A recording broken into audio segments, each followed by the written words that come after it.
welcome. Oh, it's been lovely to see you, darling. I can't believe how much you've grown. Thank you for the present. Are you going to give me a hug? See you. All right, take care. Thanks ever so much for coming. It's been lovely to see you again. Thanks for Hope having you're us. feeling better soon. Okay. All right, you take care. All right, bye.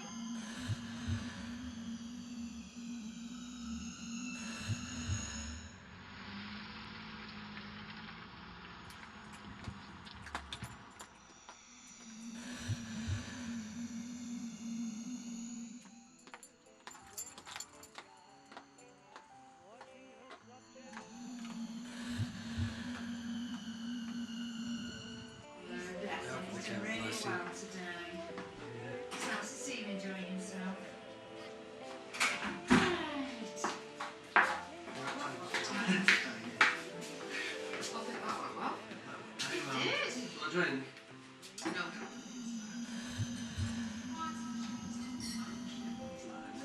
He's enjoyed it though, hasn't he? Yeah.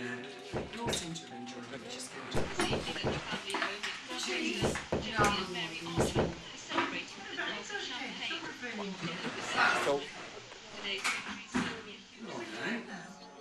Less than 2 eats. Right, I've had enough of this. I'm calling the police.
What you've just seen is a dramatisation of a very real event experienced by the Andrews family after their son Jason's 4th birthday party.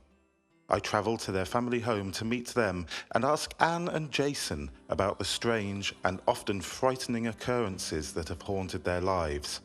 Anne picked up on the story of that fateful night, telling me exactly what happened immediately after Jason had tried to open the door to the unexplained and possibly extraterrestrial visitors. Yeah, I suppose it was when things had quietened down considerably. As soon as Jason seemed to come to, as it were, he just hugged his dad and said, "Can I watch telly?" And he was just quite thrilled at the fact that he was up late. So him and Daniel just settled down in front of the TV, just as if nothing had, they were totally unaware that anything had happened. As for Paul and myself and my mum, we were just, I suppose, like looking at each other for answers. Nobody could explain what had just happened, what we just witnessed. I suppose it was later, a little bit later when the police did arrive. because Paul found that, the telephone now worked perfectly. He was able to call the police, explain briefly what had gone on with the noise, banging around the house. They said they would get somebody round to us as soon as possible, which they did. 2 officers arrived. Paul opened the door to them and went outside with a flashlight. They came back a little while later, and one of the officers said, that they could find absolutely nothing. There were no footprints, there were no marks in the mud, and with all the rain that we'd had, there should have been something. And I suppose basically we just thanked them for their time and just closed the door and again just sort of looked to each other for answers, but there just weren't any. Nobody could explain what would have gone on. I tried to speak to Paul about it, and being a very rational man, he just said, well, I don't know, maybe we made too much of it, maybe it could just have been Jason's dream. He couldn't really explain what was going on, but you could see that he was really sort of struggling to try and explain it. I suppose he thought, well, I'm supposed to protect my family, and I think he felt a little bit sort of out of it, that, he'd had no control over what had gone on. So basically we just didn't mention it too much. This wasn't the first strange event. Even before Jason was born, odd things had begun to happen, including a faulty heart monitor during the birth itself. Yes, that's correct. In fact, my doctors have been very worried about me. I was sort of ordered to take a lot of bed rest, and couldn't be up very much because they did have a lot of concern about the welfare of the unborn baby. It wasn't until I was actually in the hospital giving birth, and it wasn't until after the baby was born actually that Paul actually told me that the hospital had been extremely concerned because the heart monitor that they were using could detect no heartbeat. So they were sort of fully expecting to have a stillborn child. As I say, obviously this was kept from me at the time because it was felt obviously it wasn't something that I should be told at that time. So I think, everybody was really surprised but really ecstatic, when Jason was born with a very loud cry and perfectly healthy. And so we didn't sort of give it a second thought, even when, they were wheeling away the heart monitor machine. As if this wasn't enough, once you got home from the hospital, Jason would often be found moved from his cot to elsewhere in the room. But don't you think it was his brother moving him? I suppose looking back on it, all these strange things started just after we brought Jason back from the hospital. We would hear him crying, we would go into his bedroom, and he would sometimes be underneath the cot, or maybe under a chair, or the other side of the room, maybe behind the door. He would always be in the room, but very rarely in the cot, which at that time, being very rational people, we worked out that it was possible that if Daniel, who was then 4 years old, if he stood on a chair, and maybe if he stood on tiptoes, he might just be able to reach the baby. But even so, there were times when Daniel wasn't even in the house. He would be staying at his grandmother's or staying with friends, and it would still happen.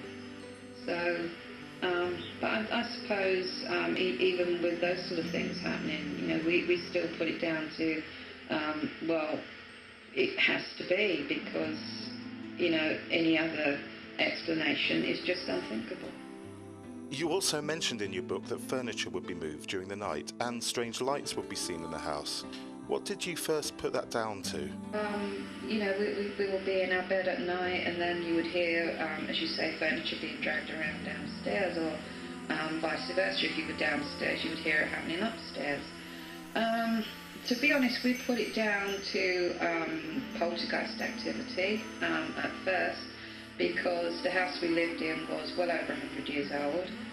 And I don't know, I suppose it was just acceptable to believe in ghosts, spirits, and all this sort of thing. You know, it was just something that we believed in, and, you know, so did a lot of people. Had this been happening before Jason was born? Not to that extent. We'd had sort of a few things going on, but the only, I suppose, well, I say strange thing, was that Daniel, who was our oldest son, who is our oldest son, he had an invisible friend that he would talk to. Which again we didn't worry too much about, because we thought, well, you know, a lot of first children have an invisible playmate, you know, out of boredom or loneliness. So we didn't think too much of it. And that was well before Jason was born? Yes, I believe so. Obviously this discontinued, you know, when his baby brother was born. But like I said, you know, thousands of children have invisible playmates, and it was quite natural. Jason began complaining about nightmares, but when did he first start referring to aliens and abduction? I suppose really, you know, we're looking at sort of the age of 3 or 4 when he was able to, you know, to talk properly, you know, to us make sentences. He'd suffered what we thought were bad nightmares for years. But it was only when he, as I say, he learned to talk properly that he was able to describe his experiences. He would always describe the same scene to us. He would, he would come sort of screaming into our room sometimes, and he would describe small people, as he called them then, which would seemingly either come through the walls or the windows. And he said they were about 3 feet tall, and he would describe another small person, again, this is his description, that would accompany them, but this one was always taller than the others. The most noticeable thing about them was the fact that they had very large black eyes, and he would also explain to us that whenever they came, he would be unable to move. The only thing he could do was to move his eyes, so he could see everything, but he couldn't move or do anything about it. And at such a young age, he thought he was being, because he explained that they would make him float away with them, and he thought he was being taken to some sort of hospital place, because that's what it felt like to him. You know, it was very clinical, very cold, and he just considered that he was having some sort of operation. I felt at this point I really wanted to hear Jason's perspective on his early childhood, and asked him what his first recollections of these nightmares were. Okay, nightmares was the word that was used by my parents and other people. It was never the word that I ever used. I knew exactly what was going on. I could tell the difference between what was actually happening and what was just in your mind. And as far as recollection goes, growing up, my first memories of being, you know, a baby, as it were, was laying in like my crib, you know, cot type thing, late at night, and remembering these long sort of really long bony fingers coming down towards me, and that was quite scary even at that moment in time, because I knew what my mum and what my dad looked like. I knew what their hands looked like. I knew a feeling of warmth when they were near my cot at that age. And I knew that this was neither of those, and this was something completely different, something I'd never seen before, even at that young age. Since then, I went on to tell my parents about this goings on, about my first memories, about the fact that it had progressed to where I was able to remember actually being taken by them, and what they looked like and that sort of thing. Which at that point is where my mum and dad turned around and said that they were just bad nightmares. Psychologists and child experts suggest that babies see the world as shapes and colour, and only learn to distinguish detail at a later age. How were you able to tell the difference? Well, in simple terms, my mum and dad's hands were obviously a different colour. They were completely different in shape. I mean, even back then, like you say, you can distinguish between shapes.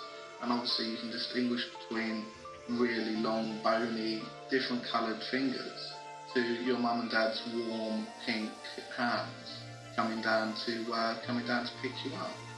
When did your childhood experiences become less fearful? In all honesty, I wasn't ever really afraid of what was going on until my parents told me that they were nightmares and they were scary. And it was at the point where they would tell me that my nightmares were scary, as they called them, that I started to think, hang on, this must be something wrong, this must be something that isn't supposed to happen, which is where the fear came in. And it wasn't until the point that I begged my parents to stop it, because obviously they perceived as being wrong. So as their son, you would pick up on their feelings of it being wrong, and they could do nothing for me. That I just sat back one day and just sort of thought, well, if nobody can stop what's going on at this precise moment in time, and it must be going on for some reason, this must be happening to me for some reason that I just don't understand. Every time they've taken me, they've brought me back. And if I can't stop it, then why not try and learn from it? Why not try and put the fear to one side and just sort of think, well, this is happening for a reason, so let's embrace it. Let's find out why this is happening. Let's find out the reasons behind it. Let's learn all I can from this, instead of laying there in terror, thinking, oh my God, it's going to happen tonight. Why not just lay there and think, okay, well, on this experience, I'm going to try and find out why they do this, or I'm going to try and find out why this happened to me then. And it was at that point that I started to stop it, to stop being afraid, and to just embrace it more than anything. And it was only when I truly embraced it that the fear was just sort of a realisation, if you like, a few short weeks after that why was I afraid? There was nothing to be afraid of, and there was so much to be learned, and just that realisation just opened this floodgate to be able to learn and remember everything that I was supposed to. That perspective sounds quite adult. At what age do you think you made this mental U-turn? This was at quite an early age, but I mean, if you can understand, most children have to worry about who they're going to play, at the park with the next day, or, are they going to dream about Mickey Mouse or Goofy? And up until that point, all I'd ever done was gone to sleep, terrified that, I was going to be taken, all this other stuff, which does tend to make you sort of grow up a little bit quicker, sort of, pick up on those adult feelings of, scared and all that sort of thing, which does make you seem to sort of think a little bit older than what you actually are. Anne referred in her book to a particular episode where everyone was watching a programme on television that caused Jason to react strongly. I asked her to tell me more. Well, these nightmares, as we thought, continued on for many years. I don't mean by that they were a nightly thing or even weekly.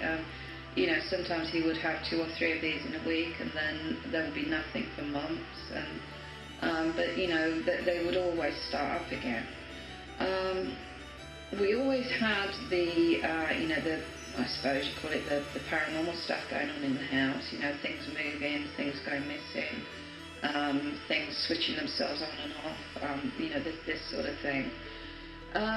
But I suppose it got to when he was 12 years old. It was around about the same time that we were actually taking him to see a psychiatrist, because his experiences, or rather his nightmares, were getting steadily worse. It was affecting his behaviour, it was affecting his schoolwork. So we were taking him to see a psychiatrist. And it was one evening that, the four of us were actually home together watching television, and there was one of these programs on about the use of hypnosis, other than for entertainment value. And the program was divided into several parts, and one of the parts was, hypnosis being used to help people stop smoking, that sort of thing. And then just before the break, they showed you this guy who's a lorry driver, and he was talking about having mood swings, being absolutely terrified of the dark, and all because, the commentators claimed that that the man was having alien abduction experiences. And it was at that point that, obviously the three of us were very interested, but it was that point that, Jason suddenly got extremely upset, even to the point of throwing something at the TV. And of course, when Paul questioned him as to what do you think you're doing, he said to us, he said that man on there is so stupid because he shouldn't want to know what happened to him, because I know what happens and I remember everything and I don't want to remember. And he left the room, slammed the door and went into the other room, and that was the point when Daniel, who was then 16, just looked at us sort of rather contemptuously and just said, well, don't you get it? Don't you see now what's going on? And we just said, what are you talking about? And he said to us, look, Jason's been abducted himself by these aliens. That this has been going on for years. And of course I said to him, well, why have you never mentioned anything? And at the same time, Paul just said, oh, don't be so ridiculous. And Daniel just said, well, see, that's why I've never said anything, because, I knew how you and Dad would react. You'd never believe it. He said, I thought, well, that's great, you're taking him to a psychiatrist now, and maybe if she gets the truth out of him, then, you'll have to believe it. People in a similar position might well have thought that Jason was attention-seeking. What was it that convinced you otherwise? I suppose even at that point, we followed Jason into the next room, Paul and myself, and we sat down with him. And bearing in mind, we'd always been there for him. We would always cuddle him and tell him, you've only had a bad dream, there's nothing that will hurt you, the usual sort of thing.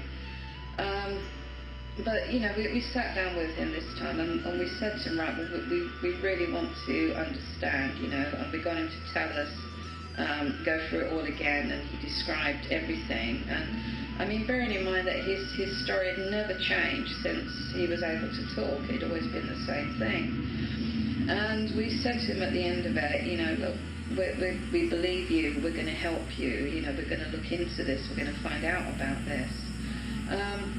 But having said that, it was only, I think, at that time, we believed that he believed it. This is what we were trying to help him with. And we thought, well, if we learn a little bit more about this subject, then we'll be sort of better armed, as it were, to help him. These experiences, or nightmares as we thought, continued right up until, Jason was 12. And at that time, it was decided that these experiences, or these nightmares, were affecting his schoolwork, as well as his temperament at home, It was just affecting his whole life. So we decided that, we should start looking into it to do something about it. And we took him to see a psychiatrist, amongst others. We also took him to various clinics and child behaviourists, all this sort of thing. He was tested for sleep epilepsy, he was tested for brain malfunctions, he was tested for everything they could think of. All tests came back absolutely clear. And it was, I suppose, also at that time we actually got a letter from the psychiatrist that we were seeing, which stated clearly in black and white that Jason is not psychotic, he's not mentally ill whatsoever. Therefore, the things that he'd been telling us, and his story had never changed since he was able to talk, so the things he'd been telling us for all those years were the truth. It was about that time you contacted Quest International and spoke to their director, who you later described as your lifeline? Yes, I believe you're talking about Tony Dodd, who, as you say, we described in our book as our lifeline, because we don't know where we will be without him. We, as I say, from that initial point of saying to Jason, yes, we'll help you, we'll look into this, Paul and I went to mainly second-hand bookshops and got books on the subject of UFOs, and I mean there weren't that many, but we gathered what we could, and it was sort of whilst looking through them and reading them, or some of them, which touched on alien abduction, that we just couldn't get over sort of the similarities to stuff that had been happening at home, and obviously to Jason. And at the back of one of the books was an address for, I think at the time it was Quest International, which is no longer in existence, sadly. But anyway, I remember ringing it and was given another number to ring, which was Tony Dodd. And I remember, so the first time I rang him, I sort of slammed the phone down, and Paul said, what are you doing? And I said, it sounds, I can't make that sort of call, it sounds ridiculous. But say, we obviously we did, we got up the courage again to ring, and spoke to him for a while, and he asked us questions which, wouldn't have been printed anywhere, so he calls them, his, well, obviously it's a way of him identifying, if people are sort of, seriously having experiences or not. And he said to us, look, I can help you, and he was just brilliant. He was at the end of the phone whenever we needed him, and even sort of early hours of the morning, we could get on the phone to him, and we'd phone him, we'd say, oh, you'll never guess what's happened now, and all this sort of thing, and he'd say to us, look, well, I'm not talking to you till you calm down, and nothing's that bad, and and 9 times out of 10, whatever you told him, he'd say, oh yeah, I've heard of this before, and it was, nothing really surprised him. But he was just brilliant. He would keep us calm. He would explain things to us, and he was just there for us. And most importantly, he was there for Jason, which I suppose was the biggest thing. A lot of people would see someone like that as maybe detrimental, adding to the problem rather than resolving it. Yeah, I suppose I can relate to that. But there again, you see, I forgot to mention that just prior to seeing this program, we'd actually got a letter back from the psychiatrist that Jason was seeing, and she actually put in writing, to ourselves and to our GP, that Jason is in no way psychotic. In other words, he's not mentally ill whatsoever, so what he is saying and what he is seeing is the absolute truth. So, when you've got that in your hand, where else do you go? So obviously, the things that he'd been saying for all these years, it wasn't imagination. I suppose really we wanted the psychiatrist to say, oh look, this is an illness called this, give him these pills, it'll help, it'll clear it up, it'll make him better. We really sort of looked to the medical profession, I suppose, for answers, and we never got any. I wanted to come back to a few points that both Anne and Jason had mentioned, and was keen to understand from Jason's point of view whether he connected the original birth trauma of seemingly dying with his understanding of Walkin and what, if anything, he remembered of that process. There's more than that. I actually remember what happened at that moment. When I'd started to, it goes back to when I let go of the fear and I'd started to learn things and remember things was more important to myself. I actually remembered before I was in this body. I remembered knowing that this body was going to be a stillborn, as it's said. And it was, I also remember walking into this body, and it sort of goes back to what I was saying. It all sort of happened for me when all the memories came back to me slowly, obviously not all at the same time, but came back to me after I'd stopped being afraid. But I managed to describe it into such detail that it fitted exactly. And as a kid, telling my mum and dad what happened as I was born, as this body was born, and the heart monitor and everything that they'd never spoken to me about, was enough of a realisation for them to actually know that what I was saying was the truth and not just a made-up story. What you take as normal, many people describe as special, like the ability to heal or mind read. Was there a point at which you discovered these abilities, or were they always there? To be honest, I always believed that I was being taught it at first. I always believed that I was being taught this by my nighttime visitors. And it wasn't until a certain point that I realised that they wasn't teaching me.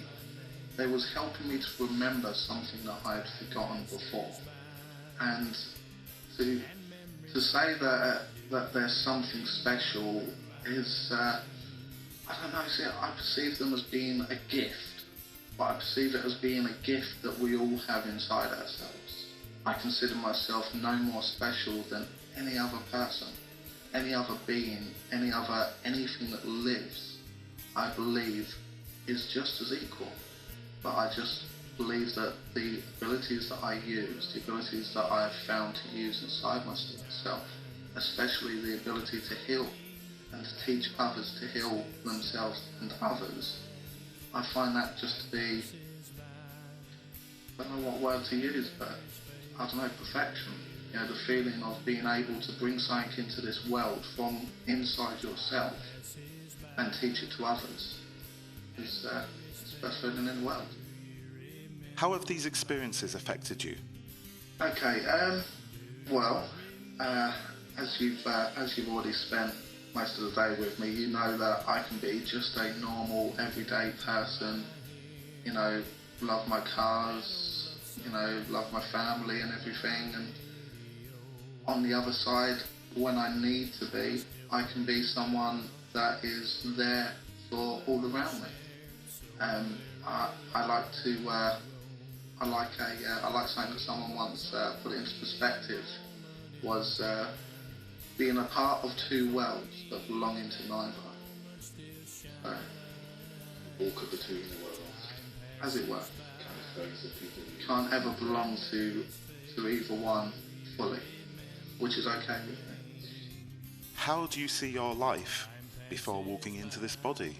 As far as past lives go, and I understand that most people these days understand about regression and stuff like that.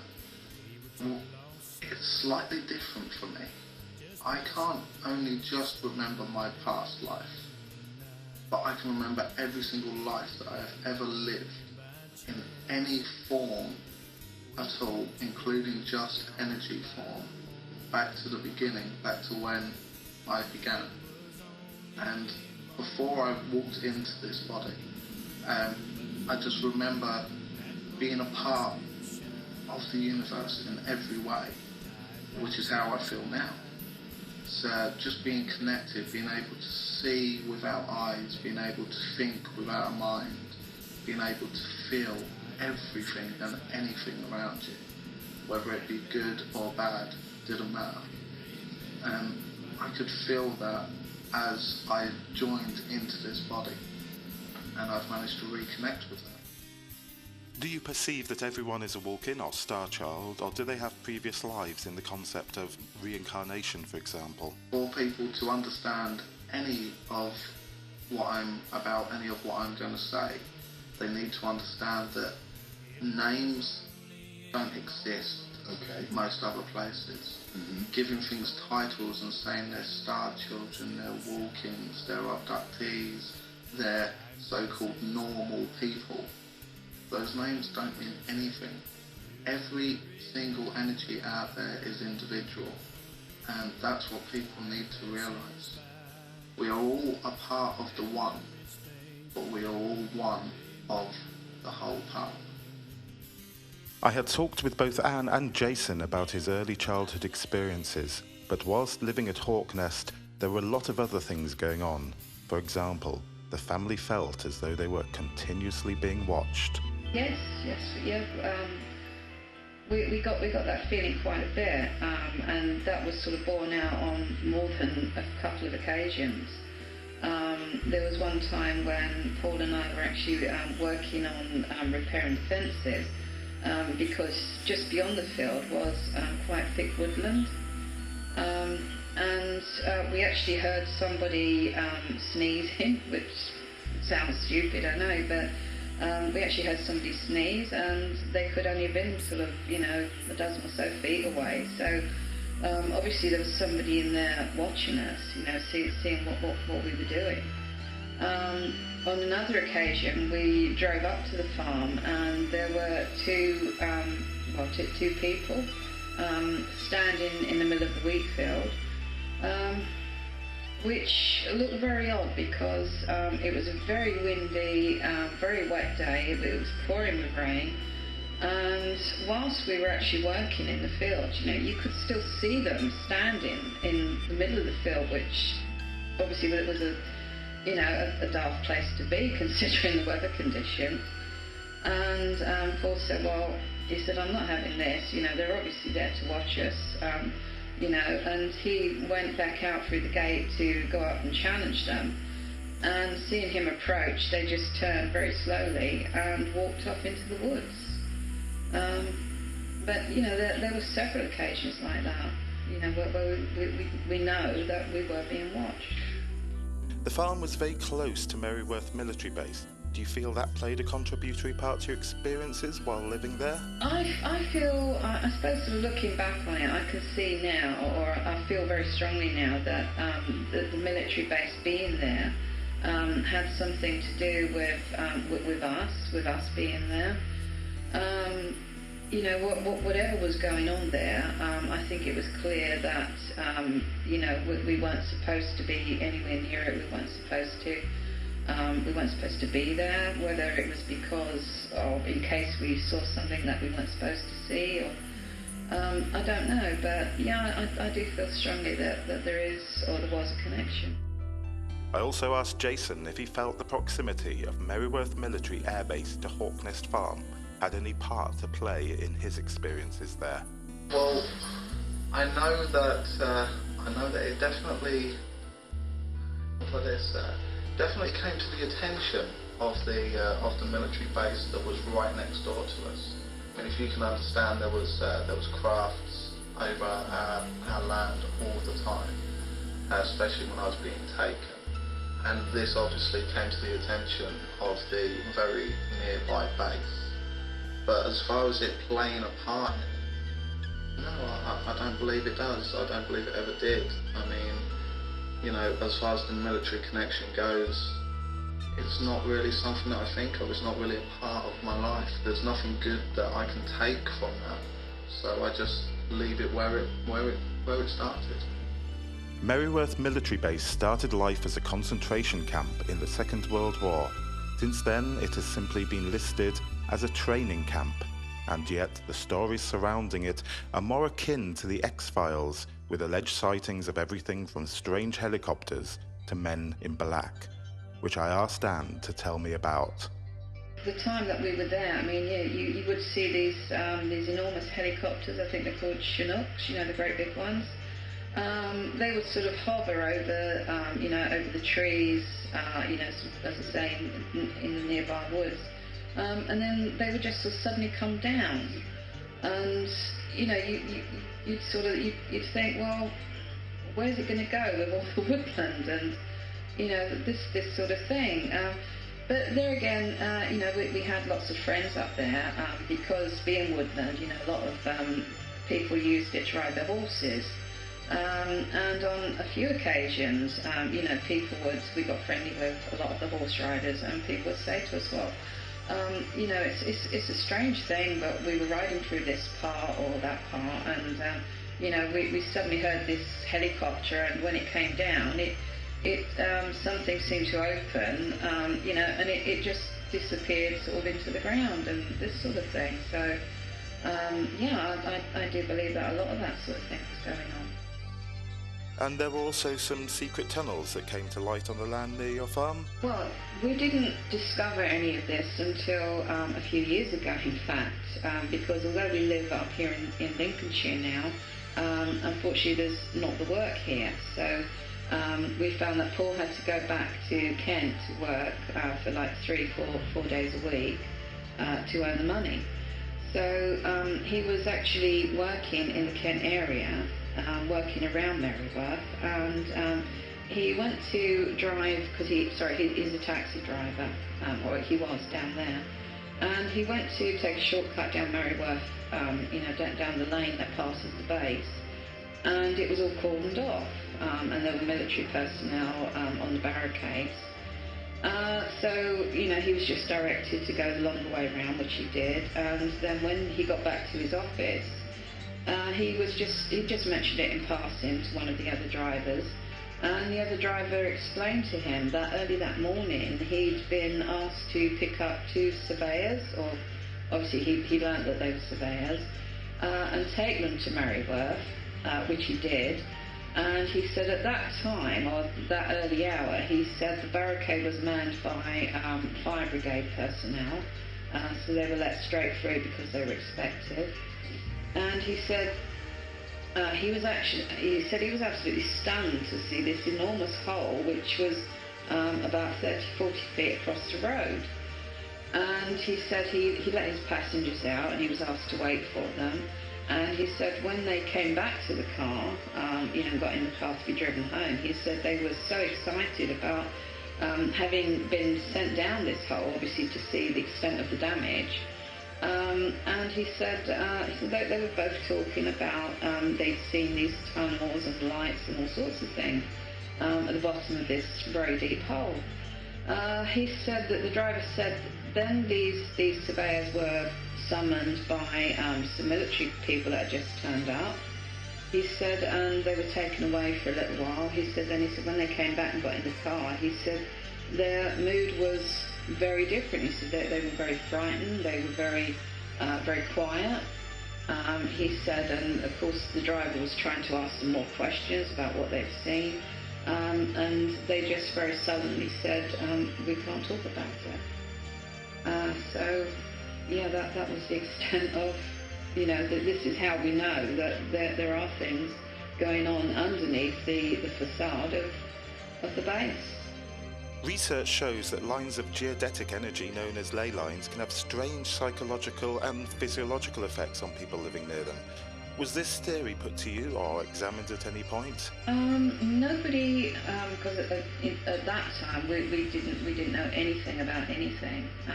So the question of ley lines being on our property never came up. But having said that, I'll say this was a few years ago. We were talking to some people who are very much into ley line energy. And they actually showed us a map of Kent, where we used to live, and the area that the farm is, well, obviously still is. They pointed out to us that there were a lot of ley lines around that area. So I would think that would tie in. More bizarrely, you also had some events linked to the animals on your farm similar to the American stories of cattle mutilation, which have also been tied into the UFO mythology over there. Yes, unfortunately we did have our share of that, which was quite heartbreaking at times. In particular, there's a story of Paul's mare, Honey, which is related in the book. But basically, because she just foaled, a friend of ours who lived in the valley, she said to us, well, we've got a big sort of 20-acre field. We've only got our daughter's horse on there. You know, if you want to bring Honey down with the foal, because there's sort of obviously acres of grass out there, it'd be much better for her. So we took her up on her kind offer and took Honey down there with the foal. And it was sort of very early one morning that Jason woke up screaming, and Paul's mum was staying with us at the time, helping to do some decorating. And we all went to his bedroom, and Jason said to us, he just grabbed hold of me and he was crying, and he said they didn't know she was ours, they didn't know. And we managed to calm him down enough, and he said to us, Honey's dead, Honey's dead. And then again he just kept repeating, but they didn't know. And Paul said, look, you know, this time it is a nightmare, because he said I was only feeding her a few hours ago, he said, and she was fine. And I suppose about 6 o'clock that morning we were woken by a phone call from the daughter of the field, the owner of the field, and she was crying, and she just said, can you come, Honey's dead. And when we got there, it was a terrible sight. All we could see was the foal pawing at his mum, obviously wondering why she didn't get up. And it just, on closer inspection, it just looked like her stomach had exploded. And Jason said to us, you know, we're obviously much calmer, he explained to us that they never touched any of the animals, obviously any of our animals on the farm, because it was our animals and our farm.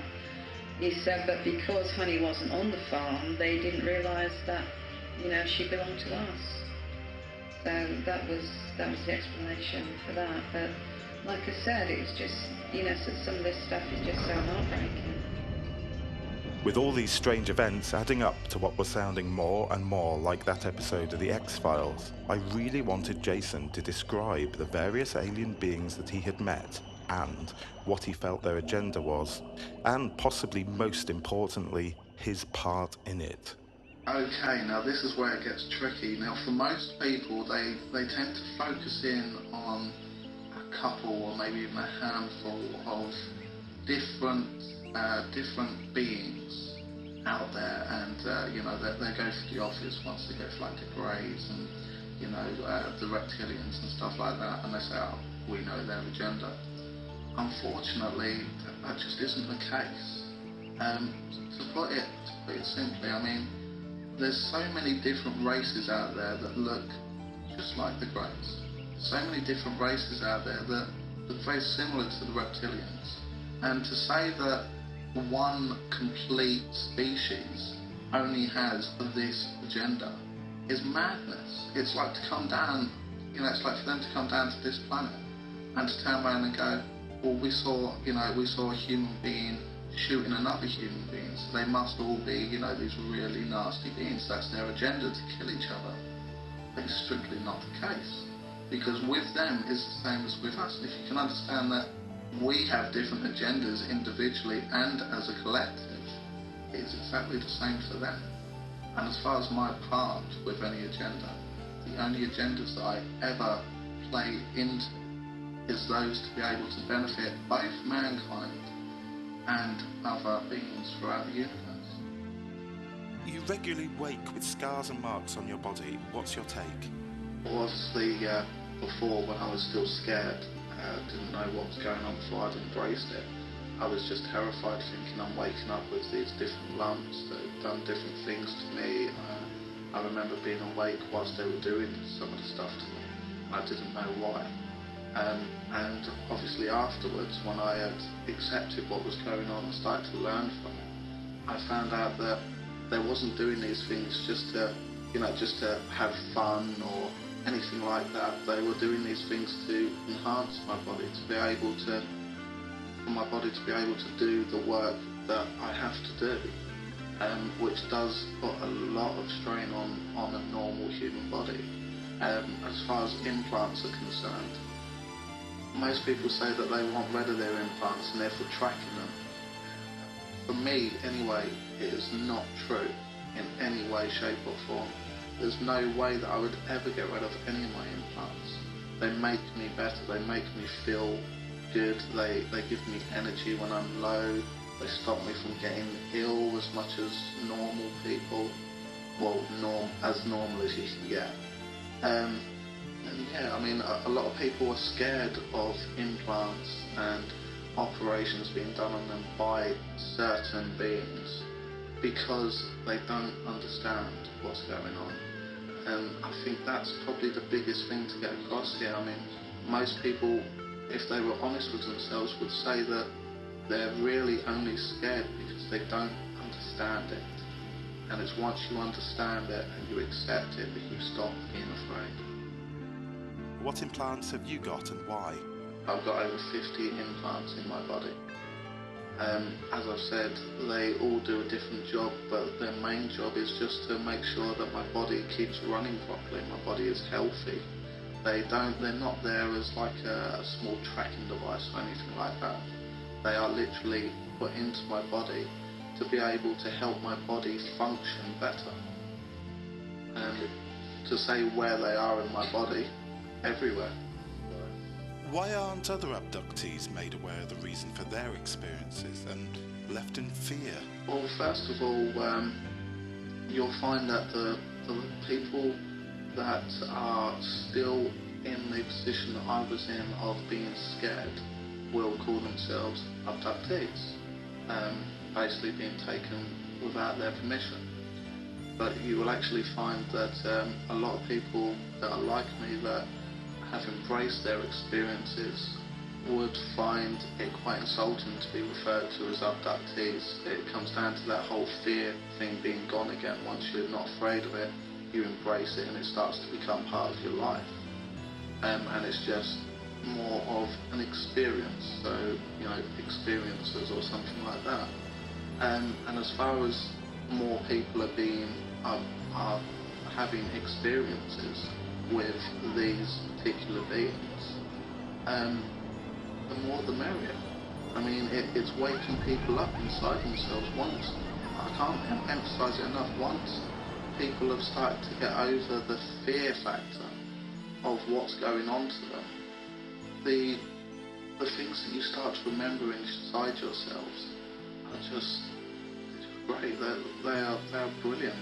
The inner power that you find inside yourselves, it's unmatched in any form.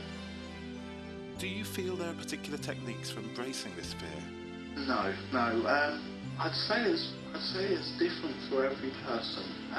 Obviously, when some people put it into a normal everyday thing, somebody gets frightened, some people will stand still, some people will scream, some people will run away. Fear affects people in different ways all the time, so you can't really sort of generalise it. But as far as letting it go goes, after you've tried it your own way and you've come to the realisation that it's not going to go away, and one other big one to realise is every time that you go and you have your experience and you come back, the realisation is you do come back. You know, it's not like you're being seriously harmed in that way.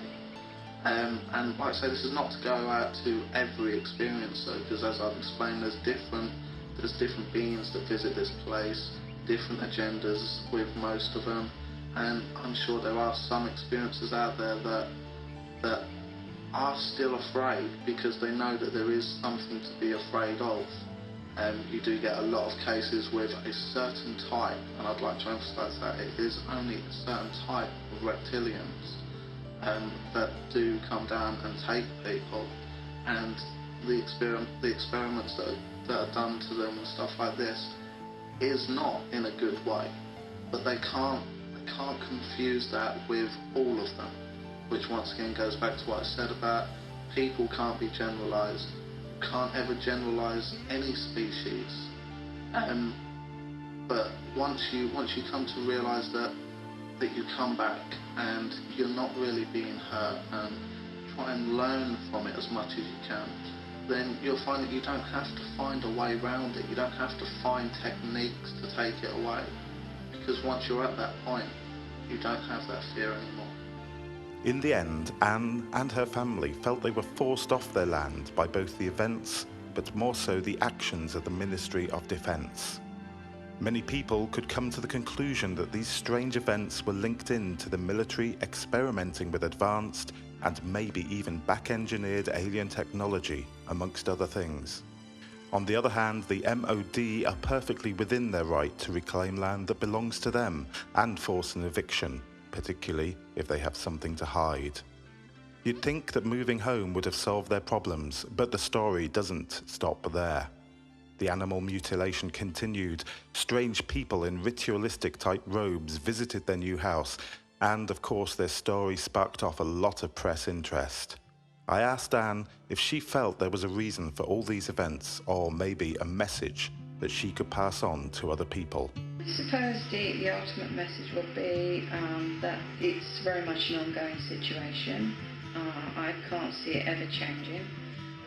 Like I said before, it's not the sort of thing that will go on day after day, week after week, because sometimes, we get a break for several months, maybe a year at a time.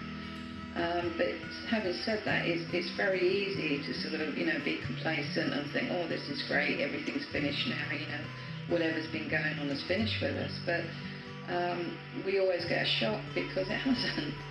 When it comes back, it sort of hits you again, and it's just things start up again. Jason rarely speaks to the media after some unfortunate experiences when he was younger. To bring our interview to a conclusion, I asked him that, given a more receptive audience, what message would he like to propagate to those that he could? As far as a more receptive audience goes, I've always said to people that it's not up to me and it's nothing to do with me whether people believe me or disbelieve me. That is everybody's, given right to make their own choices. But all I ever ask is that they listen. They listen to me, they listen to other people, they get all of the information they can and just keep their mind open to the possibility. As far as any sort of message that I need to get out to people, my main message is start believing in yourself. Start believing that nobody is any better than you. Start realising that you can do just as much as anybody or any entity, any being, any energy. Start understanding that why are all these different species and everything coming down to this planet and so interested in mankind? Well, that's obvious. We must have something that all of these beings are interested in. So we do have power. We have power inside ourselves. And once people start to realise that, life gets so much better. And that was the reason for writing the first book, was to get the message out there to people that if they are going through any of this or anything similar, they're not on their own. There are other people out there, and to get the word out there that people are not on their own through any of this stuff. No matter what you go through in life, you're never on your own. That's a very important and empowering thing to know. Most people that are watching this, by the end of it, will, as long as they've kept an open mind, will have absorbed enough information to come up with the answer that best suits them. There's no right answers and there's no wrong answers to anything in life. It's just about personal choice, personal awareness. I believe that people, once they see what they have inside themselves, will understand what it is that I'm going on about.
Oh, it's been lovely to see you, darling.